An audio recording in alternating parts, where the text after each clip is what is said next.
오늘 주시는 이 본문을 가지고 지혜와 가치라는 제목으로 여러분과 함께 나누려고 하는데, 오늘 저는 그 설교를 말씀을 준비하면서 크게 세 단어를 키워드로 생각을 했습니다. 하나는 지혜입니다. 또 하나는 기억입니다. 또 다른 하나는 가치입니다. 다 기억자로 시작되는 그런 단어인데, 기회, 기억, 그 다음에 가치. 우리는 인생을 살면서 참 중요한 기회들을 여러 번 맞이하게 됩니다. 어떨 때는 그 중요한 기회를 맞이했을 때 잘못 사용하면 아주 마음의 아픈 상처와 좋지 못한 결과와 기억을 초래하곤 합니다. 오늘 읽으신 마가복음 14장의 본문은 사복음서에 모두 다 기록된 어느 여인이 예수님께 기름을 부은 그 사건입니다. 그런데 특별히 누가복음 7장에는요, 이 기름을 부은 그 장소가 이 베다니의 시몬의 집이 아닌 바리새인 시몬의 집입니다. 그리고 거기서 기름을 부은 여인이 죄인이라고 표현이 되어져 있습니다. 비슷한 사건이지만 좀 다른 사건으로 많은 성경학자들이 생각을 합니다. 그러나 마가복음과 마태복음, 요한복음에 나오는 이 사건은 동일한 베다니에서 일어난 여인이 기름 부은 사건으로 보여집니다. 오늘 이 사건을 통해서 저는 먼저 여러분과 함께 생각해 보기를 원하는 것이 이겁니다. 어떤 사람들이 기회가 주어졌을 때에 나쁘게 기억됩니까? 기회가 주어졌을 때 어떻게 나쁘게 기억되는가? 오늘 주신 말씀 14장 1절과 2절을 보면 이렇습니다. 6월절과 무교절이 되기 전 이틀 전인데 대제사장과 서기관들이 예수를 흉계로 잡아 죽일 방도를 구하고 이르며 밀란이 일어날까 하노니 명절에는 하지 말자 했더라라는 겁니다. 오늘 이 14장 1절에 2절에 나오는 말씀을 보면서 대제사장, 서기관, 장로들 같이 기회를 잘못 사용하면, 바꿔 말하면요, 기회를 악용하면 저주로 바꾸는 사람이 됩니다. 그래서 나쁘게 기억이 되었죠. 기회를 악용하고 잘못 사용하면 저주로 바뀌어져서 우리에게 주는 축복과 은혜가 저주로 바뀌어서 사람들에게 나쁘게 기억남는다라는 겁니다. 대제사장, 서기관, 장로들은 종교 지도자들이었습니다. 메시아에 대한 그들의 무지가 예수님이 사역을 하면 할수록 드러났습니다. 그들이 하나님 나라를 위해서, 메시아를 위해서 살고자 하는 사람들이 아니라 자기들이 가지고 있는 기득권과 권력을 수호하기 위해서 산다라는 것을 예수님이 사역을 하면 할수록 드러났습니다. 그래서 수차례 기회가 올 때마다 메시아로 오신 예수님께 무릎을 꿇고 용서를 구하기보다 오히려 예수님을 제거하려고 죽이려고 하고 있다는 겁니다. 충동적이고 모발적인 것이 아니라 아주 계획적으로 단계 음모를 꾸미면서 발전되어져 가고 있습니다. 6월절 명절에는 예루살렘에 100만 명에 가까운 사람들이 모여듭니다. 절기를 지키기 위해서. 출애굽에서 어린 양의 피를 문설주와 임방에 바르고 급히 그냥 반죽 없는 이 빵을 준비해서 허리띠를 졸라매고 나왔던 그 하나님의 은혜를 생각하는 그런 절기였어요. 그 당시 예루살렘 땅에는 메시아 사상이 팽배해 있었습니다. 그래서 많은 사람들이 예수 그리스도를 선지자로 아는 사람들도 있었지만 메시아로 여기고 있었습니다.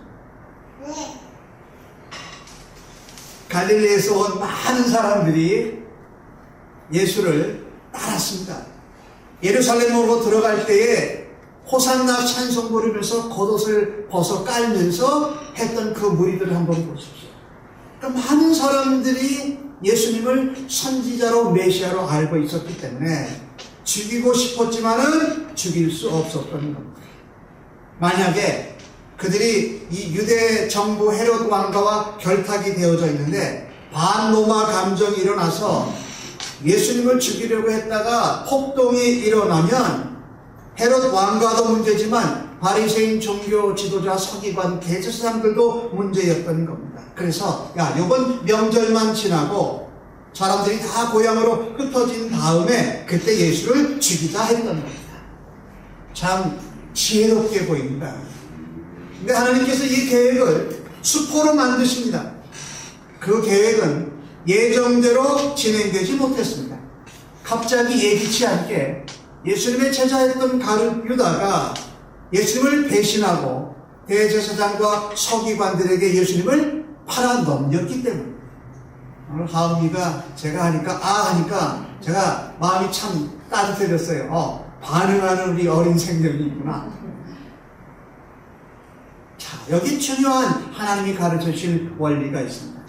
적재자들이 아무리 지어라도, 아무리 계획을 잘 짜도 인간적인 계획과 인간적인 중심은 하나님에 의해서 좌절된다는 겁니다. 우리는요, 계획 잘 짜고 단계적으로 진행이 잘 되면 악한 마음, 악한 의도도 성공할까라고 생각하는 시대 가운데 살고 있어요. 그런데 하나님이 가만두시질 않습니다. 그런 계획과 의도와 단계를 한몫에 가룟 유다가 예수님을 활자로 나서면서 구약에 예언한 그 일이 그대로 이루어지면서 아무리 계획을 잘 짜고 아무리 단계적으로 잘 진행을 시켜도 이 세상의 역사는 하나님의 계획과 뜻대로 이루어진다는 것을 보여주는 것입니다. 하나님은요, 예수 믿는 백성들이 고난과 순환을 받는 중에도 인간의 어리석은 지혜와 뜻을 초월하셔서 역사를 진행하신다는 겁니다. 이런 사람들은 정말 나쁘게 기억됩니다. 기회가 왔는데 하나님의 역사나 하나님의 인도하심에 따르기보다는 그들의 계획과 의도를 어떻게 쓰든지 관철시키려고 하는 인간의 기회를 주면 줄수록 악해지는 겁니다.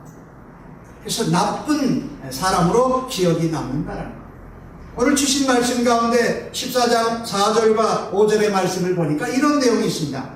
어떤 사람들이 화를 내어 말하되 어찌하여 이 향유를 허비하는가? 이 향유를 300데나리온 이상에 팔아가지고 가난한 자들에게 줄 수 있었겠구나 하면서 그 향유를 예수님의 머리에 다 뿌리고 쏟은 그 여자를 책망하였다는 겁니다.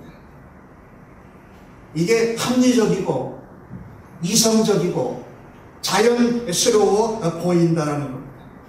저도 교회에서 신앙생활하면서 목사로 섬기면서 보니까 참 희한해요.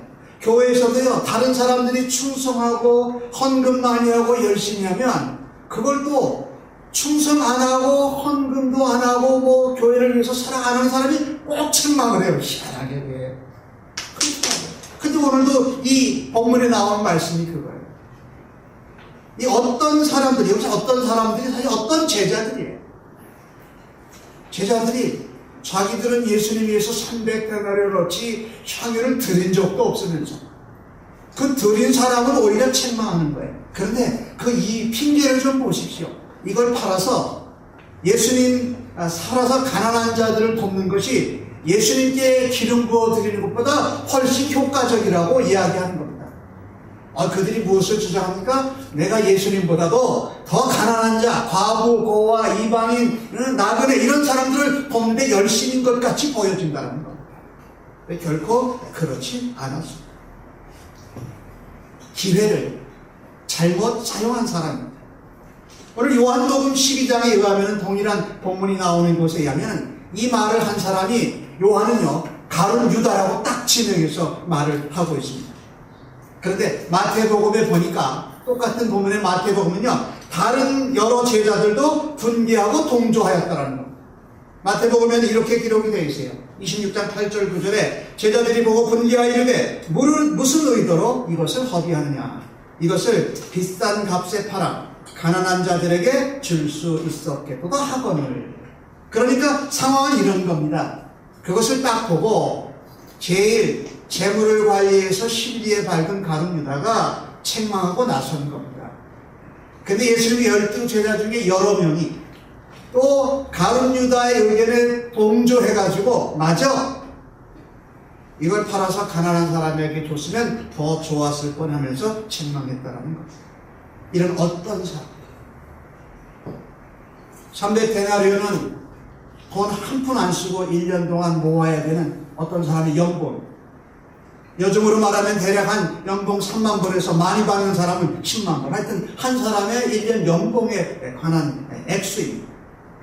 많은 돈을 들여서 산 향유를 예수님의 머리에 붓는 것보다 가난한 자를 구하는 것이 더 합리적일까요? 이 사람들은 그렇게 생각했더라. 6월절에 실제로 가난한 자들을 구제하는 것이 기대되었습니다. 예수님도 물론 6월절, 무교절 그 순간에도 가난한 자들에게 먹을 것을 나누고 싶으셨을 겁니다.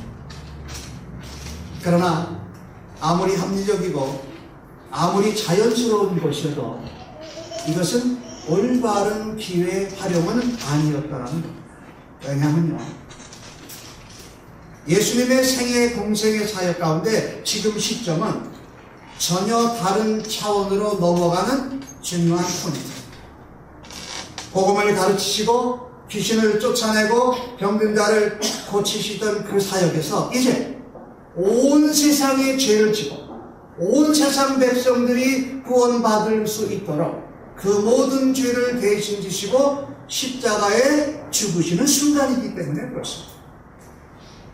그런데 그 특별한 순간과 상황을 무시하고 오늘 제자들도 그랬고 가룟 유다는 앞장섰고 그들이 생각하는 일상적이고 일반적인 가치 체계로 예수님이 하시고자 하는 일을 그냥 가려버리려고 했던 것입니다.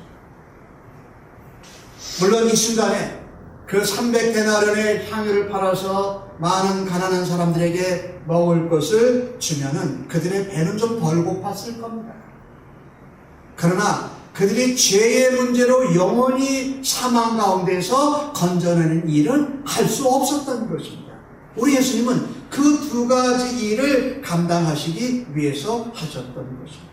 그래서 우리가요, 기회를 받았을 때 일상적인 일반적인 가치 체계를 가지고 바라다 볼 것인지 아니면 그것이 특별하고 아주 특이한 상황인지를 바라다 볼 수 있는 눈이 열려지기를 예수님의 이름으로 축복합니다. 오늘 가룟 유다와 여러 명의 제자들도 그것을 제대로 활용하지 못했습니다. 특별히 가룟 유다는요, 오늘 주신 말씀 10절과 11절에 나오는 말씀을 보니까 그렇습니다. 12 중에 하나입니다. 그냥 가룟 유다라고 안 그럽니다. 12명 중에 하나. 가룟 유다는 11명 제자와 달랐습니다. 마가는 그런 의도를 가지고 표현한 겁니다. 12명 제자 중에 11명과 다른 가룟 유다. 물론 여러 제자들도 가룟 유다의 한 말에 동조했지만 가룟 유다는 끝까지 예수님을 따르지 못하고 팔고 배신하고 말았습니다. 그러나 다른 11 제자들은 예수님도 배신하고 부인하고 했지만 결국은 예수님을 따라가는 제자의 삶을 살았던 것을 구별하고 있는 겁니다. 예수를 넘겨주려고 대제사장들에게 가매 그들이 듣고 기뻐하여 돈을 주기로 약속하니 유다가 예수를 어떻게 넘겨줄까 하고 그 기회를 쳤더라라고 기록합니다. 이미 유다는요, 마가복음 3장 가운데 예수님을 판자라고 마가는 기록을 합니다. 스승을 팔고 배신한 겁니다. 누가복음 22장에 나오는 기록에 의하면 그때 가룟 유다의 마음에 사탄이 들어갔다라고 성경이 기록합니다. 예수를 팔아야 되겠다. 그래서 그가 예수님을 팔고 배신한 원인이 사탄에게 놀아났다는 겁니다. 마태복음 26장 14절과 15절은 그렇게 말합니다. 가룟 유다가 돈을 사랑해서 배신하게 되었다고 기록합니다. 여러 가지가 다 겹쳐져 있는 겁니다. 사단에게 넘어가서 쓰임받고 평상시에 재물을 맡으면서 돈을 사랑하고 모르긴 몰라도 300데나리온의 돈을 예수님의 제자 그룹에게 갖다 주면 거기서 가룟 유다가 얼마를 빼뜨려 먹었을지 모른다라는 이야기입니다. 또 다른 것이 있었습니다. 가룟 유다는 예수 그리스도를 정치적인 메시아로 로마에 대해서 권력을 가지고 군사력을 가지고 일어나시기를 기대했던 겁니다. 그런데 예수님을 쫓아다녀 보니까 말할 수 없이 무기력하고 무능하십니다. 그 모습에 실망하지 않았을까요? 로마를 물칠 수 있는 새로운 유대 나라를 기대하는데, 유대 왕국을 기대하고 있는데 지금까지 보아온 것은 전혀 기대가 없습니다. 예수님이 나를 실망시켰습니다. 그래서 내가 예수님을 대신하기로 작정한 것일지도 모릅니다. 아니, 가룟 유다는 너무 머리가 좋아가지고요, 예수님을 정치적인 메시아로, 로마를 물리칠 수 있는 그런 메시아로 기대하고 있는데 전혀 그런 상황이 일어나질 않으니까 예수님을 코너로 몰아세우냐, 대제사장들과 서기관들과 장로들에게 팔아 넘기면 어쩔 수 없이 예수님이 봉기하지 않을까라는 고도의 계산을 했는지도 모릅니다. 또 생각해 볼 수 있는 것이, 오늘 이 여인이 향유를 예수님께 부어드렸잖아요. 근데 누가 나섰습니까? 가룟 유다가 나서서 이거 300대나 이상으로 팔아서 가난한 자들에게 주는 게 훨씬 효과적입니다 했고, 여러 제자들도 동조했는데 나중에 어떻게 됩니까? 예수님께 책망받았습니다. 예수님이 많은 사람들 앞에서, 제자들도 동조하는 가운데 자기를 책망해서 반감을 가지고 배반했는지도 모릅니다. 또 하나 가능한 건요, 예수님의 12제자 중에 유독 가룟 유다만 갈릴리 사람이 아닌 남방 사람입니다. 갈릴리 사람들, 제자들 가운데 그가 소외감을 느낀 것이 또 하나의 원인 중에 들어있는지 몰라요. 아무튼 그는 베다니에 예수님에게서 향유를 부은 그 여인, 그 현장을 떠나서 예수를 팔기 위해서 어디로 가냐면요, 예루살렘으로. 베다니와 예루살렘의 거리는 한 3km 정도 됩니다. 그는 베다니에 계신 예수님으로부터 팔려고 예루살렘의 대제사장과 서기관들에게 가면서 예수로부터 완전히 멀어졌습니다. 그와 함께 동고동락했던 스승, 그의 동료들과 엄청난 관계가 끊어져 버리고 말하는 것입니다. 우리에게 기회가 주어질 때에 그 기회를 잘못 사용하면 이런 나쁜 기억으로 남게 된다는 겁니다. 그래서 기회가 참 중요합니다.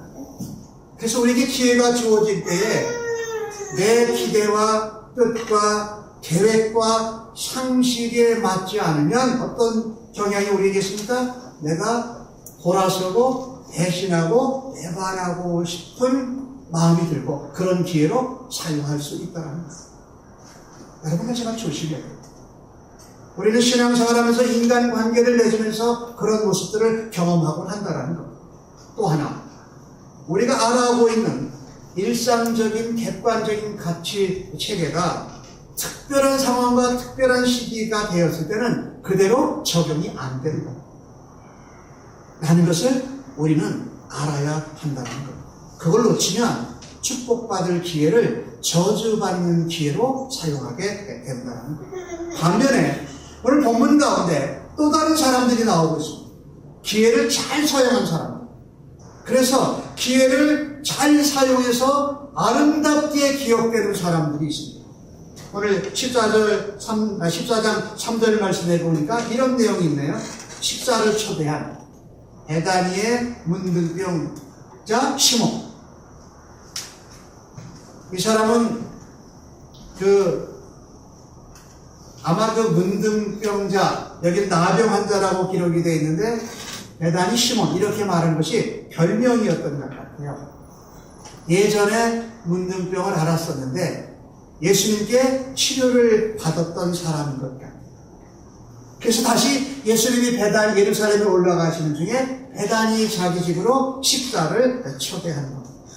그러니까 지금은 나병이 나아서 예수님과 제자들과 다른 많은 사람들과 함께 식사할 수 있을 정도로 유대 율법적으로 정결한 상태에 있는 사람입니다. 이 사람이 누군지 정확히 모릅니다. 나사로의 아버지일 수도 있고 나사로 자신이 다른 이름으로 표현될 수도 있고 혹시 모르지만은 마르다의 남편이나 마리아의 남편이었을지도 모릅니다. 정확하지는 않습니다. 그런데 중요한 것은요, 그 사람은 예수님이 예루살렘으로 올라가실 때에 예수님을 식사에 초대했고 자기 집에 초대한 장본이라는 겁니다. 성경은 그 이름을 아주 정확하게 기록을 하고 있다는 겁니다. 그래서 과거에 문둥병이 걸렸던 사람의 집에 오늘 무슨 일이 벌어지고 있습니까? 메시아신 예수 그리스도에게 부어진 나드 옥합 향유 한 근으로 온 가정이 어떻게 해요? 향유 냄새가 가득한 집으로 되었다는 겁니다. 얼마나 아름답고 얼마나 멋집니다. 또 한 사람은 주어진 기회를 아주 잘 사용한 사람이 있습니다. 오늘 읽으신 본문 11절 후반에 나오는 14절에 나오는 말씀인데, 예수님께 6월절 만찬장소를 허락한 어떤 이름 모를 주인, 예수님이 제자들에게 말씀합니다. 걸어 나가면 한 여자가 물고기를 집어갈 건데 그 여인을 따라가거라. 그래서 그 여인의 주인에게 우리 예수님이 내 제자와 함께 6월절을 먹을 음식을 나의 객실이 어디냐고 물으면 그 객실을 알려줄 거다라는. 그런데 이 장본인은요, 6월절 만찬장소를 제공했는데 이 베다니 문둥병자 시몬보다는 상당히 부유한 사람이에요. 종을 두고 있었고요. 그 다음에 다락방을 줬는데 큰 다락방을 주었다는 말입니다. 예수님이 요청하셨을 때에 그는 그 기회를 은혜의 기회, 축복의 기회로 알고 그냥 자원했던 것입니다.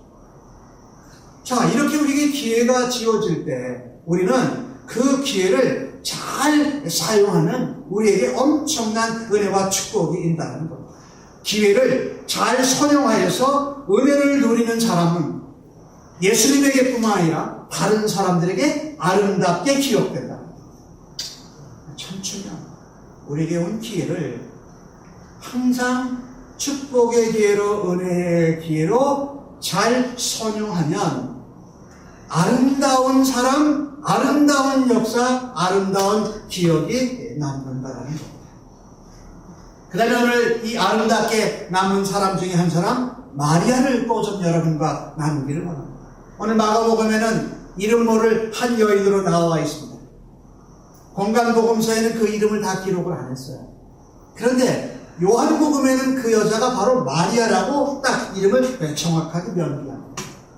왜 그랬을까 하냐면요, 마리아가 살았던 그 시대, 공간복음, 마태, 마가, 누가복음이 쓰여졌을 때는 마리아와 그 식구들이 아직 살아있을 때입니다.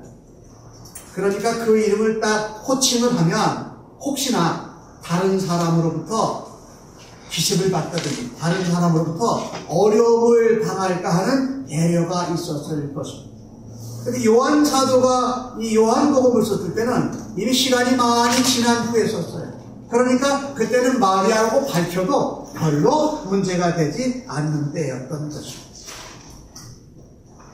자, 오늘 이 말씀을 보면서요, 이 마리아가 한 것을 보면 여러분이 너무나도 잘 아는 그 300데나리온의 향유를 드렸던 것입니다. 전부를 드렸어요. 근데 오늘 이 아름답게 기호를 사용한 사람들을 보면은요, 아까 말씀드렸던 베다니의 문둥병자 시몬, 그 다음에 자기 집에 큰 다락방을 예수님의 6월절 만찬으로 내놓았던 사람, 참 귀중한 사람. 그래서 우리가 이 기회를 볼 때요, 자기의 집에 비록 문둥병자였던 사람이었지만 기쁨으로 식사를 대접할 때에 그 집이 정말 아름다운 향유가 넘쳤다. 향기가 넘칩니다. 자기의 집 다락방을 예수님께 드렸더니 최후의 만찬을 거기서 갖게 돼서 무슨 일이 일어났습니까? 교회에서 우리가 주의 만찬을 행할 때마다 그것을 기억합니다. 이게 얼마나 소중한지. 이런 기회가 주어졌을 때에 기회를 잘 사용하고 선용하여서 아름다운 기억과 아름다운 역사로 남는 축복이 우리 샘물교회와 온 성도들의 있기를 주님의 이름으로 축복합니다. 우리 샘물교회가 시작될 때도 그런 일이 있었어요. 가정을 오픈하고 또 식사를 대접하는 일을 멈추지 않았던 성도들로 인하여서 우리의 마음에 감사가 있어요. 우리의 마음이 아름다운 추억이 있어요. 그것을 기억하면서 나도 우리 예수님께 드리는 마음으로 가정을 열어드리고 집을 열고 식사를 여는 때에 하나님이 주시는 축복에 대해 은혜로 기회로 사용하시는 여러분과 저가 되어지기를 간절히 소원합니다. 근데 그런 사람들뿐만 아니라 오늘 마리아 얘기를 제가 하다가 잠깐 돌아갔는데 마리아가 나드 한 근, 옥합 한 병을 깨뜨려서 예수님께 드렸다. 근데 병을 깨뜨렸다는 게 병이 이렇게 돼가지고 이렇게 목이 긴 겁니다. 그래서 목을 탁 부러뜨리면 병을 이렇게 붓는 거예요. 병을 그냥 소주병을 깨뜨리듯이 팍 깨뜨리는 것이 아니고 병목을 탁 부러뜨려서 이렇게 예수님께 붓는 거예요. 근데 이 나드 향유 한 근은요, 대단한 향이었습니다. 그리고 그 향유는 이스라엘에서 나는 향유가 아니었어요. 인도나 히말라야에서 나는 향유였습니다. 근데 그것을 1년치 연봉 정도를 모았으니까 아마도 결혼을 위해서 혹은 특별한 일을 위해서 모으고 모아두었던 정도였어요. 그것을 예수님께 드렸다는 것입니다. 마리아라는 것을 알고 나니까 오빠를 살려주신 예수님께 얼마나 감사했겠어요. 또 마리아는 예수님을 통해서 말씀 듣고 배우는 것을 기뻐했던 그런 여인이었습니다. 예수님께 받은 은혜, 예수님께 받은 사랑이 너무너무 많았던 것입니다. 그래서 그녀의 전부를 힘을 다해서 그냥 드렸다. 이게 기회를 잘 사용하는 거예요. 그래서 아름다운 사람, 예수님이 뭐라고 해요? 복음이 전파되는 곳 어디든지 이 여인의 일도 함께 기억되리라, 기념하리라 그랬다는 거예요. 그러니까 이 마리아만큼 신나는 여자는 없어요. 어떤 면으로 제자보들보다 딱 정확하게 예수님이 말씀해 주셨어요. 그런데 여러분, 기름 붓는 일을 성경에는 6가지 경우에 행함. 하나는 집에 방문한 손님을 환영할 때 기름을 붓습니다. 그 다음에 고대 그 사회에서 거룩한 예식을 할 때 이 기름을 붓습니다. 또 하나는 장례식에 기름을 붓습니다. 그 다음에 나머지 3가지는 여러분이 잘 아실 거예요. 왕을 즉위식할 때 기름을 부어요. 그 다음에 선지자를 세울 때도 기름을 부어요. 제사장을 세울 때도 기름을 부어요. 자, 그러니까 오늘 마리아가 기름을 부은 것은요, 마리아는 내가 주님께 받은 은혜와 사랑과 우리 가정이 받은 것이 너무 엄청나서 주님께 모든 것을 드립니다 하고 향유를 부어드렸던 거예요. 근데 그것이 예수님의 왕의 기름 부으심을 보여준 거예요. 예수님이 이 땅의 왕이시다라는 것을 마리아도 모르게 보여준 거예요. 예언한 거예요. 그죠? 그리고 예수님이 나중에 확인해 주셨던 것 같이라 내가 온 세상의 죄를 위해서 십자가에 죽게 될 그 장례 예식을 치르는 기름을 부었던 것이고, 여러분, 우리는 모르고 알지 못하는 가운데 예수님의 일, 하나님 나라 일을 이루는데 쓰임받는 축복의 도구로 주님이 사용하실 줄 믿습니다. 어떤 때? 기회를 기쁨으로, 은혜의 찬스로, 축복의 기회로 누릴 때는 반드시 아름다운 역사와 아름다운 사건이 일어나는 줄 믿습니다.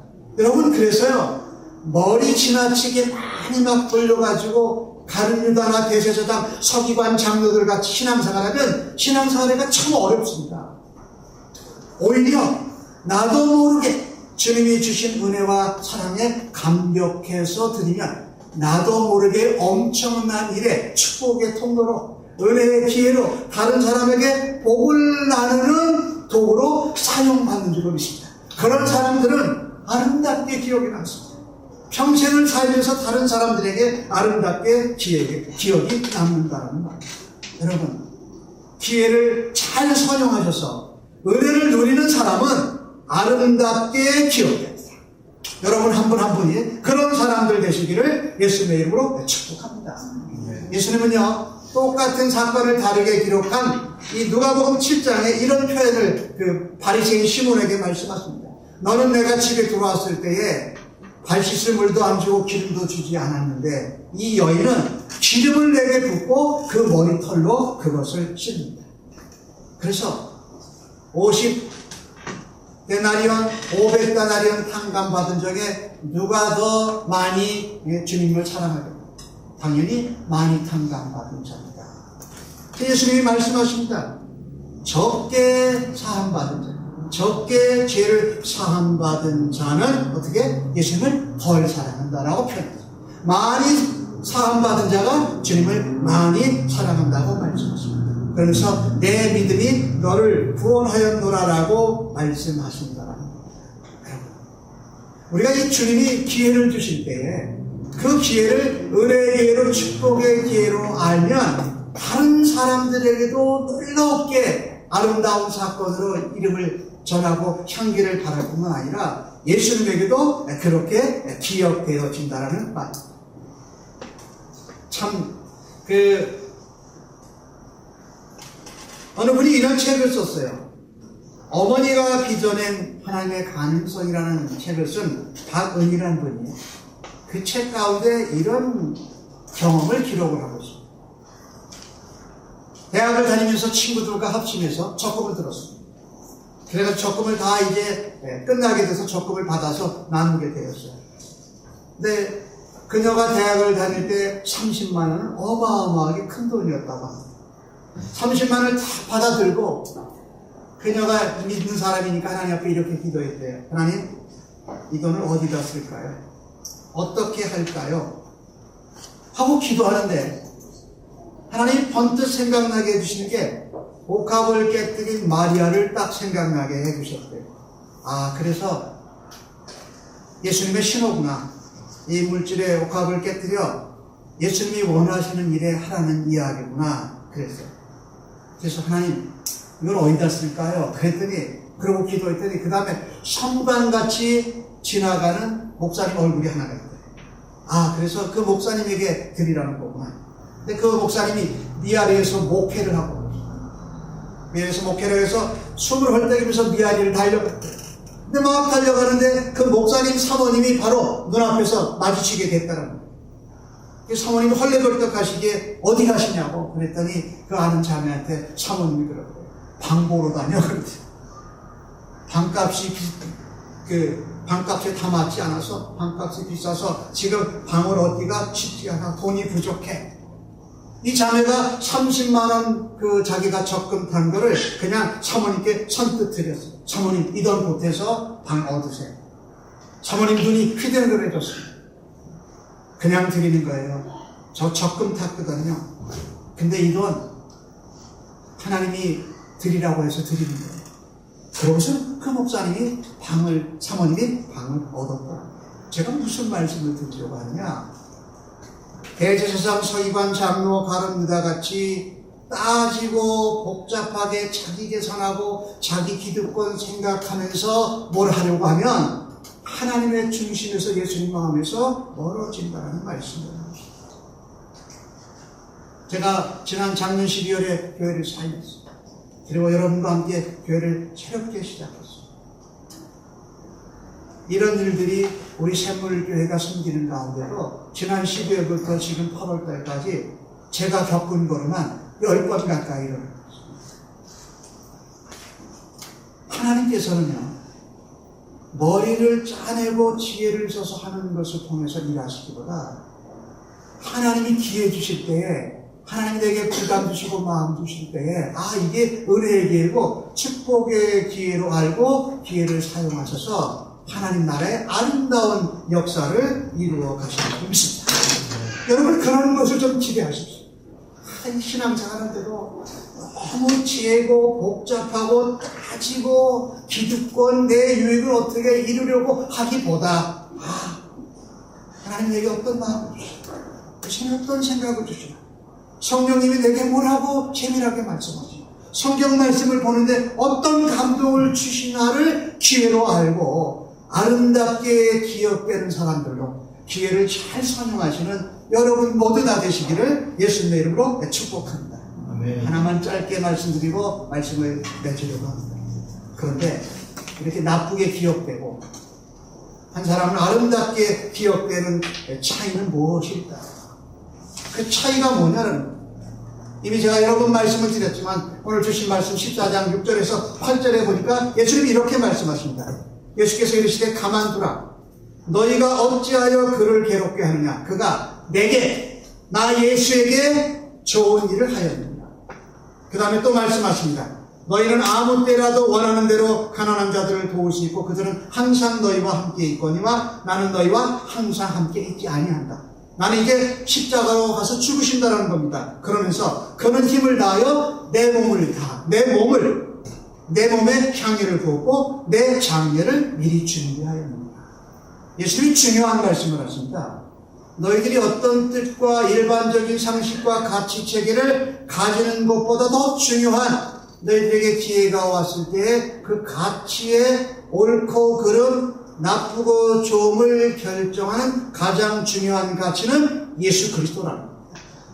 나에게 좋은 일을 해놨고 내 몸에게 향유를 부었고 내 장례를 예비하였다는 겁니다. 여러분, 우리가 기회가 주어질 때마다 가장 소중한 가치를 먼저 기억하시고 붙드시는 여러분들 되시기를 간절히 소원합니다. 아멘. 기회가 주어질 때마다 내 유익, 내 경험, 내 상식, 내 미래 따지지 말고 이 가치의 옳고 그름, 아름답고 나쁜 것의 기준은 바로 절대적인 가치이신 구원자이신 예수 그리스도가 우리의 선택의 핵심이 되어야 합니다. 그걸 붙들어야 한다는 거예요.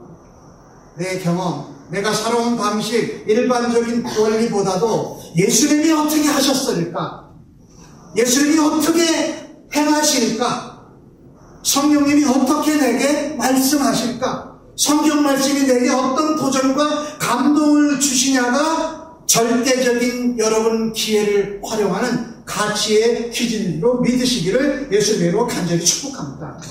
그래서 십자가에 죽으신 예수 그리스도의 보혈의 가치를 기억하고 바라다 보는 겁니다. 내가 먼저 어떻게 될까를 기억하는 것이 아니라 십자가에 죽으신 예수 그리스도를 기억하고 그 보혈로 내가 정결케 되고 내가 구원받아서 내가 지금 은혜 가운데 살아가고 있는 그 가치를 예수 그리스도를 전하시는 여러분들 되시기를 간절히 소원합니다. 어떠한 일이 있어도 어떠한 상황이 벌어져도 어떠한 고난과 박해가 일어나도 예수 그리스도의 십자가의 보혈을 붙잡고 놓지 아니하시는 여러분들 되시기를 간절히 소원합니다. 우리의 구원자 되시고 우리의 주인 되시는 예수님께 아름다운 기억으로 항상 남으실 수 있는 축복이 여러분과 저의 삶에 우리 샘물교회 성도님들의 삶에 펼쳐지기를 예수님의 이름으로 축복합니다. 네. 기도하십시오.